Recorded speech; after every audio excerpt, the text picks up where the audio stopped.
Hi, my goal is that for the next 5 to 10 minutes you have something worth listening and that you remember that your life holds purpose. I think that sometimes we just need that friendly reminder, it is one day at a time. And here I am to tell you that you don't need to pick every battle. Sometimes you just need to remember that God is here and He will give you what you need for the battle that you have today. So let's get started. So my question for you today is, have you ever been a stranger in a foreign land?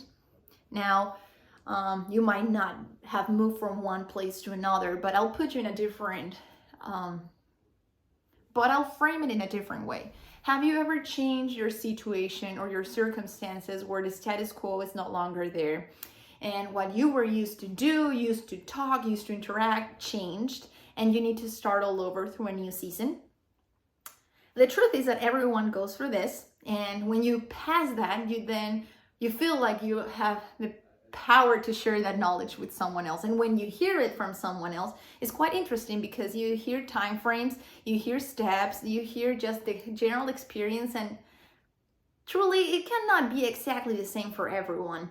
And that's the part that it gets tricky, because that it truly turns into a new process, a new season for you that you just need to experience and go through it at a practical level.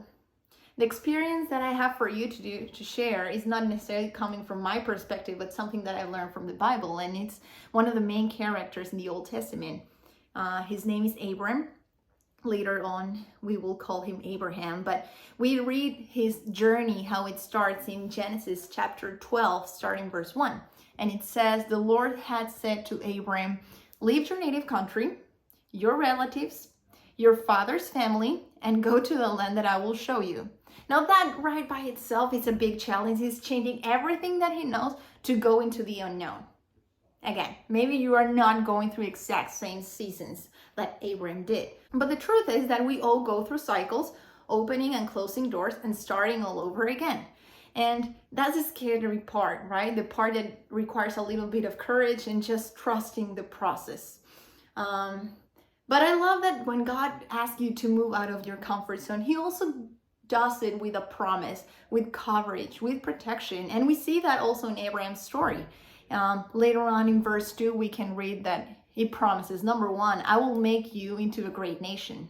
I will bless you and make you famous, and you will be a blessing to others. Right there, we can stop. Right off the bat, it claims so much of what we see today people want, right? That recognition, that fame, and that just protection overall. But it continues and it says, I will bless those who bless you and curse those who treat you with contempt. So that takes a next level of protection. It's like, it's no longer about me giving you a recognition. It's also me ensuring that wherever you go, whatever interaction you have with others, is gonna be sealed by my seal, right? And again, we can just stop right there and say, okay, this is good, God, I'll just go wherever you tell me, you just secure my future. But it goes to the next level, and it says, all the families on earth will be blessed through you. And that's to me the mind-blowing statement, because it's no longer about Abram, it's no longer about his future and his family, it's about how his life will echo through eternity in so many lives throughout the years of this earth. So I'm going to change a little bit the direction that we're going right now and ask you a separate question. Have you ever given a gift that was broken or incomplete? Something that right off the bat when you give it, you knew that it was not going to work properly? I really doubt it, right? If you find out that it's broken, even so, you would say like, oh, I'm so sorry, I'll take it back, I'll make it work and then bring it back to you, right? I'm going to ask you to see that same perspective under God's lenses. When He gives you a promise like, I have good plans for you, I will not let you stumble nor fall asleep on my watch, or I will make you a great nation, He's not talking lightly or just poetically. You better be sure that this promise is complete, not broken or with missing pieces. It's complete. Just think about it. The King of Kings does not like any type of resources, time, or strength.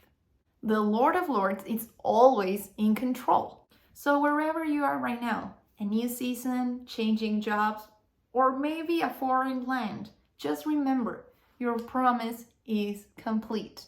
The gift that God has for you is well thought and is not missing any pieces.